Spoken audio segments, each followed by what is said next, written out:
Welcome to the Motormouth YouTube channel. I'm Zach. I'm Andrea. And this is our 2025 Top 5 Subcompact Luxury Crossovers or SUVs, the smallest and maybe the most affordable. How are we doing it this year? Yeah, so we're going to draw 4 out of a bag because everyone has different needs and wants. What might work for one may not work for another person, but we will do a number 1 pick. Our favorite.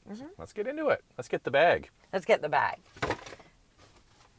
So we've gone with our wine bag again. Someone's getting so clever. Someone's getting a very small bottle of wine.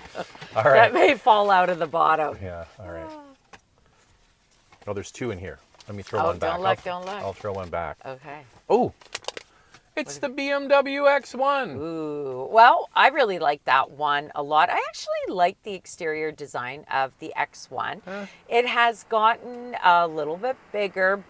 But that's the beauty of it, because if you don't want to move into the compact class, because we know the BMW X3 has gotten larger, you might be satisfied with this category with the X1. I'm going to disagree with you, Andrea. I don't think BMW's styling on some of their new products is strong at all. I think the X1 is okay looking. It's not great. It's not offensive. It doesn't offend me like their electric SUV. But I just don't think I open the garage and go, oh, look at that. On the plus side, Andrea's right. Even though it's gotten bigger, it still has fantastic driving dynamics, a powerful engine that's willing to go, good handling, easy to park, easy to maneuver, easy to live with. And it's so engaging and dynamic to drive, and that's why it's one of our favorites in this category.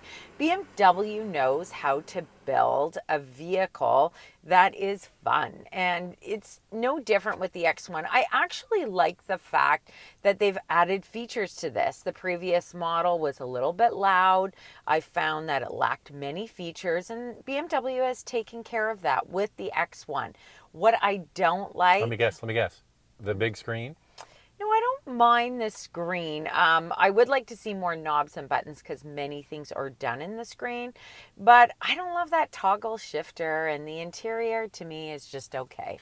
Yeah, everything is being pushed into the screen. BMW's done this with all their new models. They still have controllers on some vehicles, but there you go. It's something that you have to try, and please do try it before you buy. You might like it, you might not. I think they're trying to appeal to a younger buyer, but there you go. And it gets BMW's operating system 9, which is really good. It is so quick. When you go into that vehicle and you pair your phone, it's just like lightning fast. There are 2 powertrain options. The base engine is a 2-liter turbocharged 4-cylinder with a 7-speed dual-clutch transmission, 241 horsepower and 295 pound-feet of torque. The more powerful M35 has 312 horsepower and 295 pound-feet of torque. Standard all-wheel drive for both models. Here are the reliability scores. J.D. Power gives the X1 an overall reliability score of 73 out of 100, and Consumer Reports 72 out of 100. Here's the pricing. In Canada, it includes freight, PDI, and fees. It has a starting price of just under $51,500 and goes up to $61,500. In the US, it starts at just under $41,000 and goes up to just over $50,000. Here's the fuel economy for the base engine. 9.7 liters per 100 kilometers city, 7.1 on the highway. That's 24 miles per gallon city, 33 on the highway. For the more powerful M35, it's 10.1 liters per 100 kilometers in the city, 7.6 on the highway. That's 23 miles per gallon city, 31 on the highway. Get in there, Andrea. There we go, mixing it around a bit. Don't want to get too. I can feel it. I'm picking up 2. What have we got? The Lexus UX300h. First off, I like it that it's a hybrid. And that extra power that the 300h gets versus the previous model, even though it's not a ton, it really does make a difference. So Andrew and I didn't agree 100% on this one. She really battled to get the UX on the list. And it won for me because it's the only hybrid, and that's good news. So you get the Toyota or Lexus hybrid system that does deliver amazing fuel economy, and the extra power is good.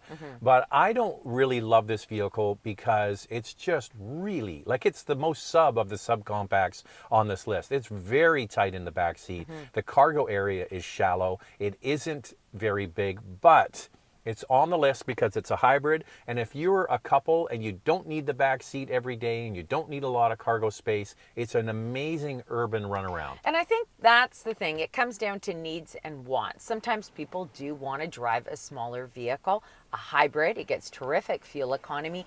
And you know what I like about it? It's refined, it's smooth, it's quiet. It's that true Lexus experience, but kind of on a budget because it's an entry-level Lexus. Now, some may say, well, why don't you just get the NX? Well, I really believe it comes down to budget and how much you want to spend. If you need something bigger, of course, move into that compact class. But I really like this one a lot. Okay, so I'm going to make a case for it as well, Andrea. If you're somebody that's shopping for a Prius, for example, and you start looking at the top end of the Prius, you might want to just punch in and look up the Lexus as well, because to be honest, Andrea's right, it's nicer to drive. And also the interior, the materials are quite nice. Every time I get in it, I just enjoy the whole experience. It's fantastic for maneuverability. I love it as a city runaround, so easy to parallel park. The UX has a 2-liter 4-cylinder with Lexus Hybrid Drive. It's matched to an e-CVT and gets a combined 196 horsepower. In Canada, standard all-wheel drive, and in the US, front-wheel drive and all-wheel drive options are available. Here are the reliability scores. They're strong. From J.D. Power, the UX gets 81 out of 100, and Consumer Reports 78 out of 100. Consumer Reports gives it the best reliability score of all of the vehicles in this class. The UX has a starting price of just under $47,000 and goes all the way up to just over $54,500. In the US, a starting price of just over $37,500 and goes up to over $47,500. Here's the impressive fuel economy: 5.3 liters per 100 kilometers city, 5.9 on the highway. That's 44 miles per gallon in the city, 40 on the highway. Okay, Zach, your pick. I forgot what the list is until I pulled them out. Oh, okay, I remember now. Yeah. The Mercedes-Benz GLA. You know, I'm really glad we got that one back in 2024 because I was pleasantly surprised. It's quite engaging, very nimble to drive. I was thinking Mercedes-Benz has really tuned their vehicles more to a comfort level now, and I was thinking it was the same because we really like the GLB. It's a little bit bigger though.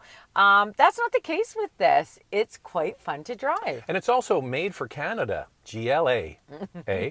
Joking aside, it's a great product. They have not blown up the dashboard and given us all of the new tech buried in the screen. They still have the same, what I kind of think is very attractive and cool looking interior. You still have the rotary air vents. But I like the fact that they haven't pushed everything into the screen. And Andrea's right. This is a great combination of fun to drive, yet Mercedes-Benz comfort.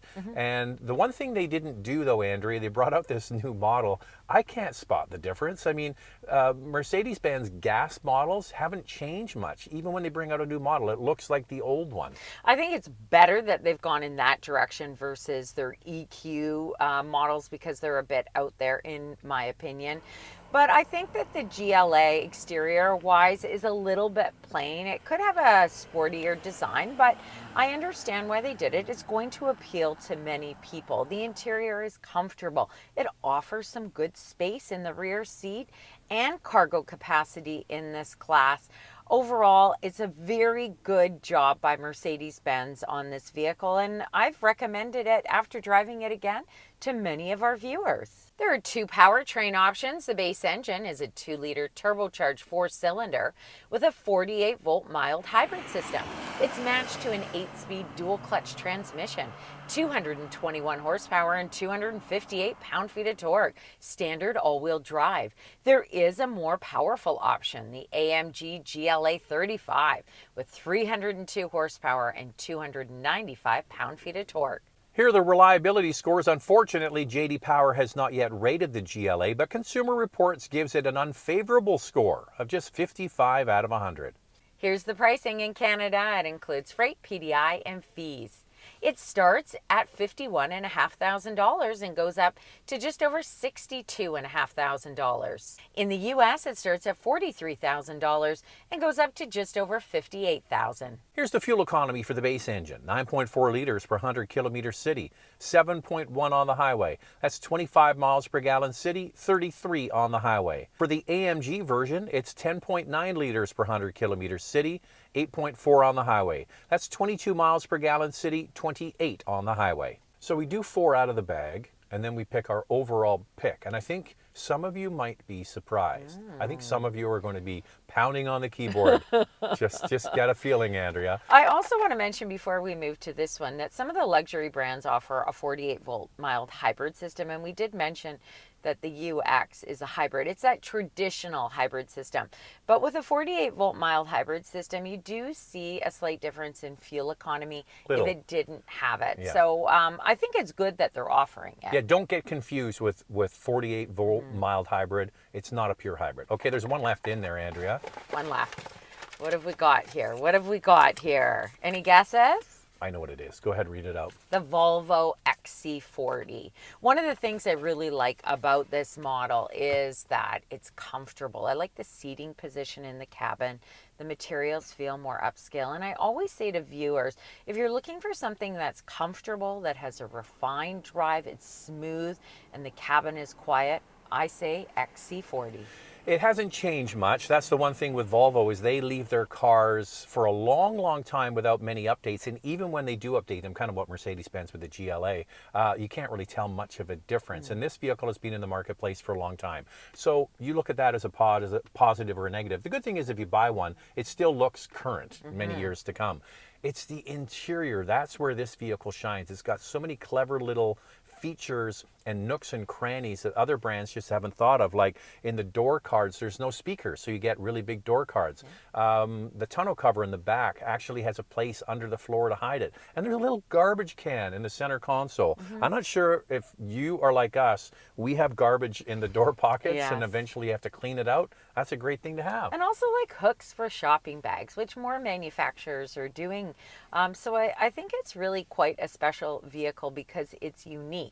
What we're not crazy about is the infotainment system. There is no wireless Apple CarPlay offered. It is wired. It can be tricky to use, and I know Zach misses his AM radio as well. No AM radio. I like my sports talk. Don't have it on there. You can use an app, but it's just one of those things. It's like, why are they getting rid of it?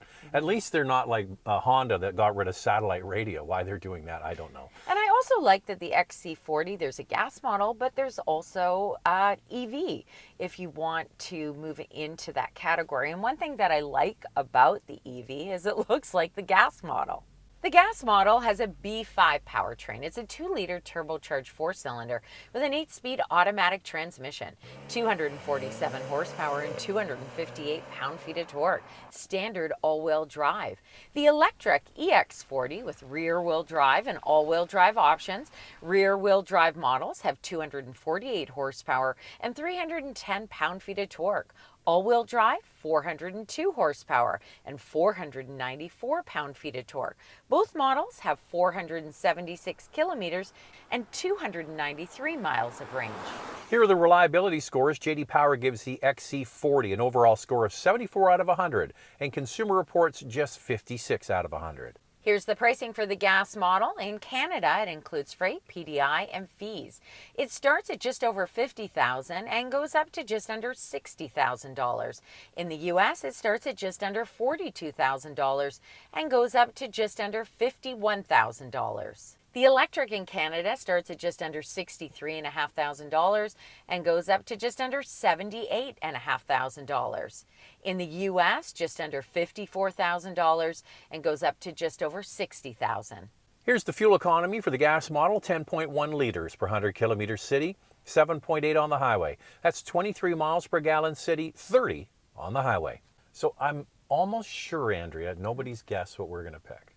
Maybe not. Maybe not.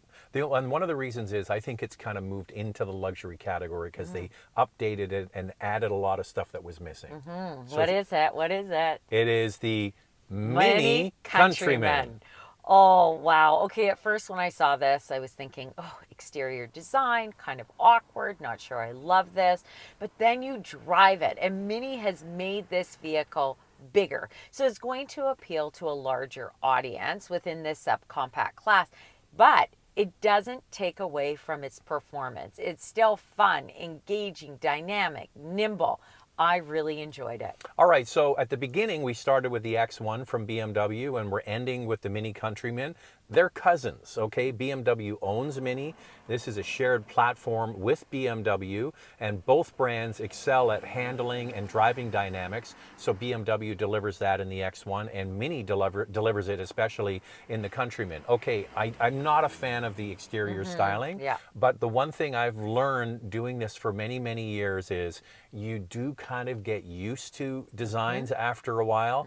And this one I'm kind of getting used to. It's when you turn your attention to the inside and you see what they've done, it's so fresh and different than anything else on this list, and really anything else we've driven in the last year. It's so different. They've got unique colors and textures in the interior. They've got the one big, I like to call it the eyeball in the middle, that is the infotainment screen. But you know what?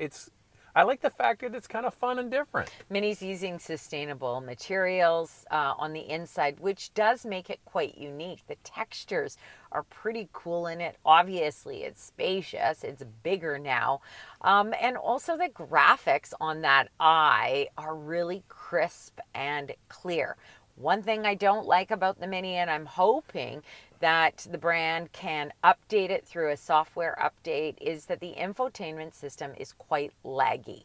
So it has some benefits where you look at it and it looks great, but it's just really quite slow. Yeah, we talked to the PR rep from BMW/Mini, and he said, yeah, they're constantly doing software updates, and that's good. So I mentioned a moment ago that the previous model was missing some things, and they charged a premium or a luxury price, and that's why we've considered it now, but it didn't have features. So they've added things like power seats, power liftgate, heated steering wheel. We drove one of these a few years ago and was like, why would you pay all the extra money? Are you sure you get the fun factor? Yeah. But it didn't have any real amenities. Now they've added all this similar stuff you get in a BMW. And when we created this list, I could really see myself buying a Countryman. Yeah, I've got to get used to the exterior design, but boy, when you get in it, it's just an absolute load of fun. And we have viewers who have purchased the new one, and they feel the same way. Super exciting to drive. They never have a dull moment in it. And of course, go-kart mode is a blast. There are 3 powertrain options. The base engine is a 2-liter turbocharged 4-cylinder with a 7-speed dual-clutch transmission, 241 horsepower and 295 pound-feet of torque. The more powerful option, the John Cooper Works Countryman, has 312 horsepower and 295 pound-feet of torque. The electric Countryman has up to 342 kilometers, 212 miles of range, 308 horsepower, and 364 pound-feet of torque. Standard all-wheel drive for all models. Here are the quality scores. J.D. Power gives the Countryman an overall score of 83 out of 100, and Consumer Reports is currently testing this vehicle. Here's the pricing. It starts at just under $46,000 and goes up to just over $56,000. In the US, it starts at just under $39,000 and goes up to just under $47,000. The electric Countryman in Canada starts at just under $60,000 and in the US just over $45,000. Here's the fuel economy for the base engine, 9.8 liters per 100 kilometers in the city, 7.3 on the highway. That's 24 miles per gallon city, 32 on the highway. For the John Cooper Works, it's 10.2 liters per 100 kilometers city, 7.9 on the highway. That's 23 miles per gallon city, 30 on the highway. So a lot of people are going to type about our top pick. That's fine. We can take it. We've got broad shoulders. And you're also going to say, well, you missed this and you missed that. I know what's going to come up. People are going to say, you forgot the Lincoln Corsair. And the Lincoln Corsair is actually one class bigger in the compact space. It's the same size as the Ford Escape. So that's compact. And then the other one is the Cadillac XT4, and we really like the Cadillac XT4. I think it made our list last year, but they've cut it. They're not selling it any longer. Yeah, we didn't want to give it a spot on the list because you're not going to be able to get it, but we do like it. We went to Newfoundland in the summer and we drove it and we enjoyed it, especially on the highway. So it's a shame. I just don't understand it. I think that the XT4 was such a great option. Ironically, the XT5 hasn't been updated. So that one's gotten quite old. Why get rid of the XT4? And another one, the Buick Envista, it didn't make the list. Only a front-wheel drive option is available. We are looking forward to driving the Acura ADX. That is coming this year. It might make the list next year. So there it is. That's our list, our top 5 luxury subcompact SUVs. What do you think of that? Thanks for watching, and if you like what you see, subscribe. We'll see you next time.